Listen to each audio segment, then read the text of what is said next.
ಗಮನಿಸಿದಾಗ ಬಹಳಷ್ಟು ಸರ್ಪ್ರೈಸ್ಗಳು ಇದಾವೆ. ವಿಶೇಷವಾಗಿ ಯದುವೀರ್ ಒಡೆಯರ್ ಅವರಿಗೆ ಟಿಕೆಟ್ ಕೊಟ್ಟಿರುವಂಥದ್ದು, ಶೋಭಾ ಅವರನ್ನು ಬೆಂಗಳೂರು ಉತ್ತರಕ್ಕೆ ಶಿಫ್ಟ್ ಮಾಡಿ ಅಲ್ಲಿ ಕೋಟಾ ಅವರಿಗೆ ಟಿಕೆಟ್ ಕೊಟ್ಟಿರುವಂಥದ್ದು ಉಡುಪಿಯಲ್ಲಿ. ನೋಡಿ, ಒಂದಿಷ್ಟು ಸರ್ಪ್ರೈಸ್ ಇದೆ. 20 ಕ್ಷೇತ್ರದಲ್ಲಿ ಸುಮಾರು 10 ಕ್ಷೇತ್ರದಲ್ಲಿ ಯಡಿಯೂರಪ್ಪ ಅವ್ರ ಕೈ ಮೇಲಾಗಿದೆ. ಆ ಅಭ್ಯರ್ಥಿಗಳ ಹೆಸರು ನೋಡಿದ್ರೆ ಗೊತ್ತಾಗುತ್ತೆ. ಮತ್ತೆ ಮುಂಬೈ ಕರ್ನಾಟಕದಲ್ಲಿ ಜಾಸ್ತಿ ಬದಲಾವಣೆಯನ್ನು ಮಾಡಿಲ್ಲ. ಅಣ್ಣಾ ಸಾಹೇಬ್ ಜೊಲ್ಲೆ ಕಂಟಿನ್ಯೂ ಆಗಿದ್ದಾರೆ, ಜಿಗಜಿಣಗಿ ಇದ್ದಾರೆ, ಗದ್ದಿಗೌಡ್ರು ಇದ್ದಾರೆ, ಪ್ರಹ್ಲಾದ್ ಜೋಶಿ ಇದ್ದಾರೆ. ಇಲ್ಲಿ ಹಾವೇರಿನಲ್ಲಿ ಶಿವಕುಮಾರ್ ನಿಲ್ಲಲ್ಲ ಅಂತ ಹೇಳಿದ್ರು, ಬಸವರಾಜ ಬೊಮ್ಮಾಯಿ ಎಕ್ಸ್ಪೆಕ್ಟೆಡ್. ಅದೇ ಈಶ್ವರಪ್ಪ ಅವ್ರು ಏನು ಮಾಡ್ತಾರೆ ಅಂತ ಈಗ ಈಶ್ವರಪ್ಪ ಅವ್ರು ಏನು ಮಾಡ್ತಾರೆ ಅಂತ ಗೊತ್ತಿಲ್ಲ. ಯಾಕೆಂದ್ರೆ ಈಶ್ವರಪ್ಪ ಅವರು ಇವತ್ತು ಬೆಳಗ್ಗೆ ಹೇಳ್ತಾ ಇದ್ರಂತೆ ತನ್ನ ಮಗನಿಗೆ ಹಾವೇರಿಯಲ್ಲಿ ಟಿಕೆಟ್ ಕೊಡದೇ ಇದ್ರೆ ತಾನೇ ಬಂಡಾಯವಾಗಿ ಶಿವಮೊಗ್ಗದಲ್ಲಿ ನಿಲ್ಬಹುದು ಅಂತ. ಅವ್ರು ನಿಲ್ತಾರಂತ ಗೊತ್ತಿಲ್ಲ, ನಿಲ್ಲಕ್ಕೆ ಮನ್ಸು ಮಾಡ್ತಾರಂತ. ಆ ಪರಿಸ್ಥಿತಿ ಇದೆ.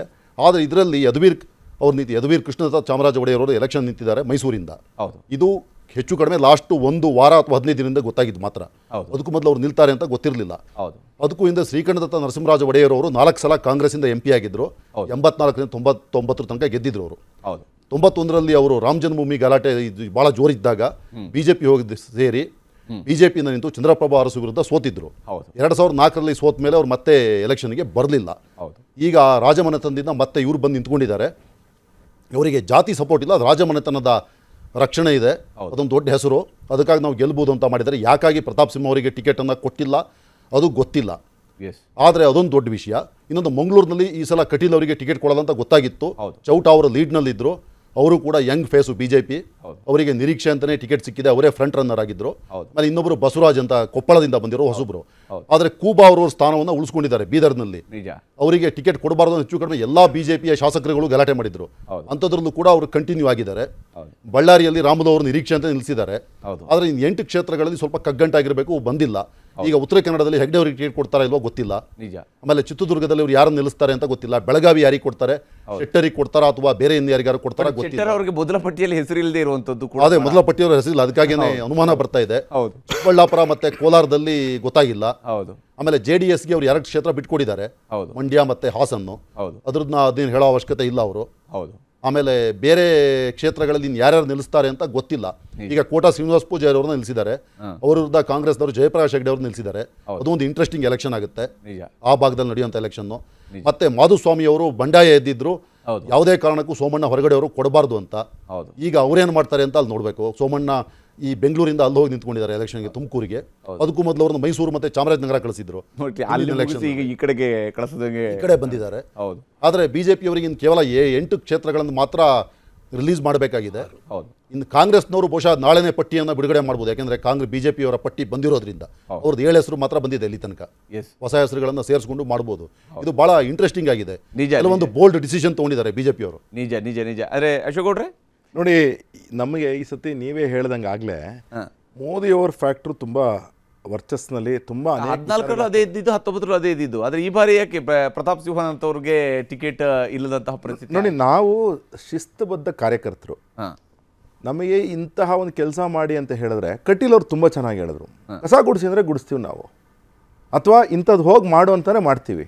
ಅದು ನಮ್ಮ ಪಕ್ಷದ ಸಿದ್ಧಾಂತ. ಅದು ಕಟೀಲು ಅವರು ರಾಜಕೀಯಕ್ಕೆ ತಂದಿರೋದು 2009ರಲ್ಲಿ ಅವರು ಅಭ್ಯರ್ಥಿ ಆದಾಗ್ಲೂ ಕೂಡ ಯಾರನ್ನ ಕಟೀಲ್ ಸದಾನಂದ ಗೌಡರಿಗೆ ವಿರೋಧ. ಸದಾನಂದ ಗೌಡ್ರನ್ನ ಬೇರೆ ಕಡೆಗೆ ಶಿಫ್ಟ್ ಮಾಡಬೇಕಾಗಿತ್ತು ಅಂತ ಹೇಳಿ ಶಿಫ್ಟ್ ಮಾಡಿ ಅಲ್ಲಿಗೆ ತಂದರು. ಸದಾನಂದ ಗೌಡ್ರನ್ನ 2004ರಲ್ಲಿ ಅಲ್ಲಿ ತಂದಾಗ ವಿ ಧನಂಜಯ ಕುಮಾರ್ ಅವರಿಗೆ ವಿರೋಧ ಇತ್ತು.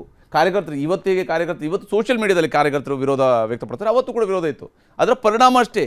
ಕಾರ್ಯಕರ್ತರು ವಿಶ್ವಾಸಕ್ಕೆ ಇಟ್ಕೊಳ್ಳಿಲ್ಲ ಅಂತವರು, ಅದರ ಪರಿಣಾಮ ಇದು. ವಿಚಾರ ಒಂದೇ. ಆ ಆಂಗಲಲ್ಲಿ ಯಾಕೆ ನೀವು BJP ಅವರು ಮಾತಾಡೋದಿಲ್ಲ? ವಿಚಾರ ವೆರಿ ಸಿಂಪಲ್.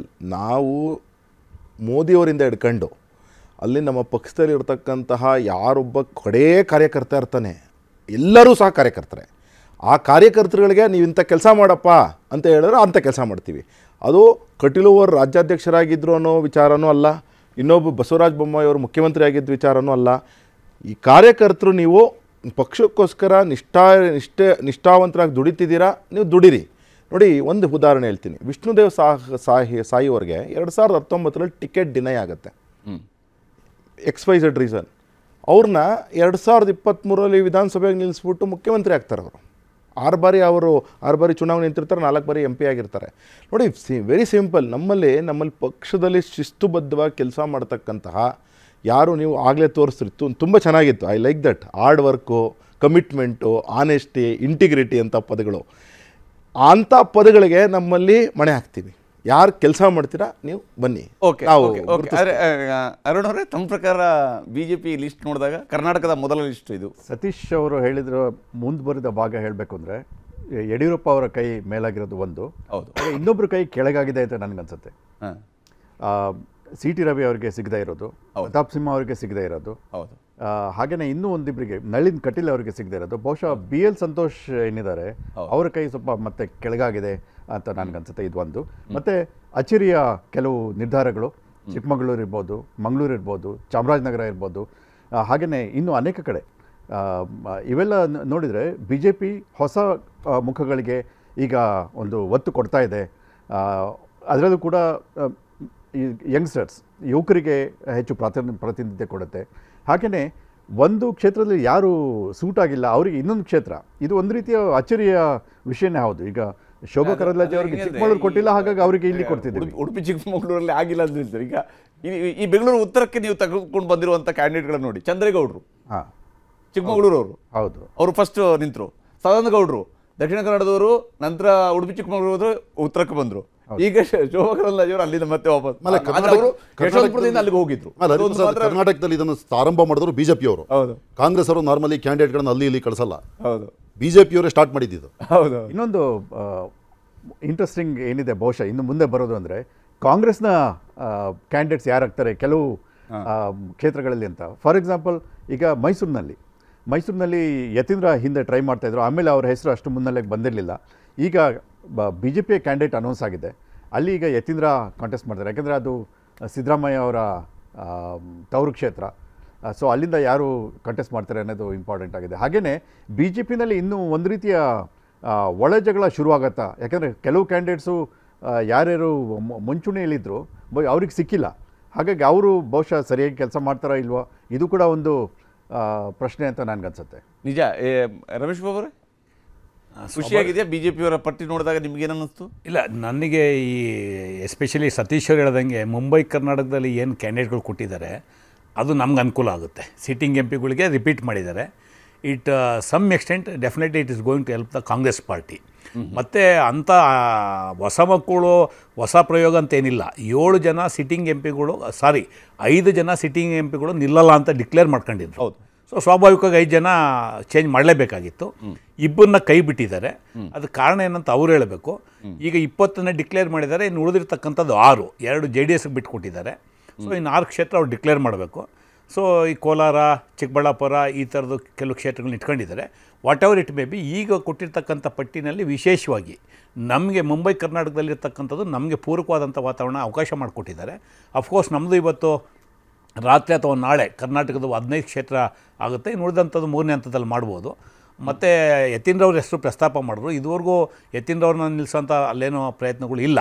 ಮೈಸೂರಲ್ಲಿ ಬೇಡ ಅಂತ ಒಂದು ಅವರೇ ತೀರ್ಮಾನಕ್ಕೆ ಬಂದಿದ್ದಾರೆ.